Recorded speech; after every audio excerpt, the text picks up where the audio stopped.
Type is the basic material of typography.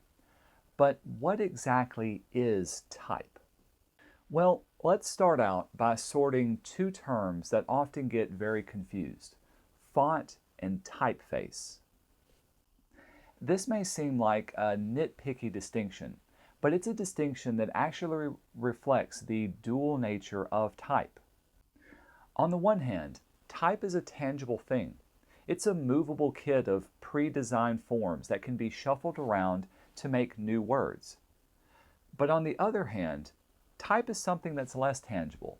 It's a work of design, and that's a design that can be represented and re-represented at many different sizes and in many different formats.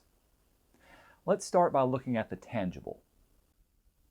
The word font originally referred to one set of metal type.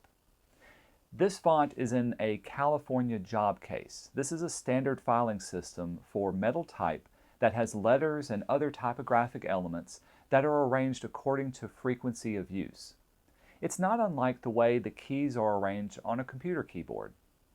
So for instance, you can see there's a particularly large number of lowercase e's because E is the most common letter in the English alphabet. Metal type can't be made bigger or smaller, italics or bold.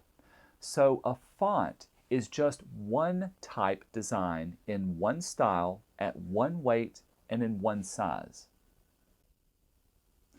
Movable type like this was first invented in China around 1040 by an inventor named SHENG.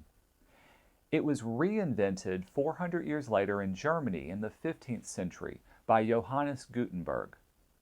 Gutenberg carved each of his letters in actual scale and then cast them in a mixture of metals, mostly lead.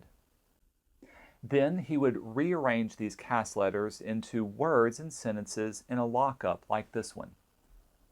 Once they were locked up, he would ink them, he would press them into paper, and make his prints. This is the process of letterpress printing, and it remained the main technology for setting and reproducing type from its invention in 1450 all the way up until the 1960s. And even today, a lot of the vocabulary that we use to talk about type references letterpress technology. In the 1960s and 70s, metal type was replaced by photo typesetting. A phototype or a photo font like this is one that's essentially a slide or film reel of letter forms that can be projected in sequence onto a photo paper.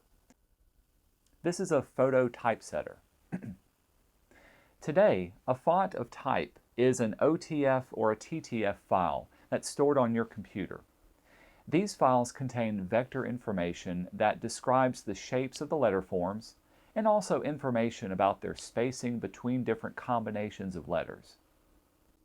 So a font is a physical manifestation of type, whether it's in metal, film, or code.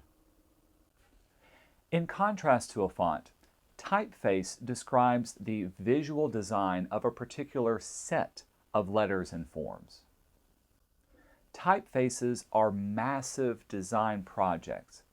To create a fully functioning contemporary typeface, a designer must create hundreds and thousands of carefully considered individual drawings. At minimum, typefaces these days need to include uppercase letters, lowercase letters, numbers called figures, often in several different styles. There's also fractions and mathematical symbols. There's punctuation and special characters. There are accented characters, both in uppercase and lowercase too. And there's also ligatures. These are specially drawn combinations of two or more characters.